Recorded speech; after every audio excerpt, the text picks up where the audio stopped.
बिस्मिल्लाहिर्रहमानिर्रहीम। अस्सलामुअलैकुम वरहमतुल्लाहि वबरकातुहू।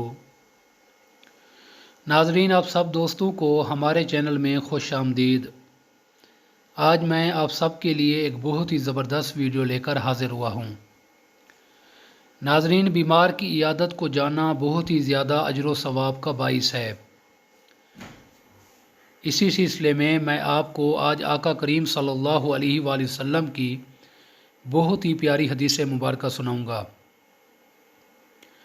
हज़ूर नबी अकरम सल्लल्लाहु अलैहि वसल्लम के ग़ुलाम हज़रत सौबान रदियल्लाहु अन्हु रिवायत करते हैं कि हज़ूर नबी अकरम सल्लल्लाहु अलैहि वसल्लम ने इरशाद फरमाया, जिस शख्स ने मरीज़ की इयादत की वो हमेशा खरफ़ जन्नत में रहेगा। अर्ज़ किया गया, या रसूलल्लाह सल्लल्लाहु अलैहि वसल्लम, खरफ़ जन्नत से क्या मुराद है? आप सल्लल्लाहु अलैहि वसल्लम ने इरशाद फरमाया, खरफ़ा जन्नत का एक बाग है।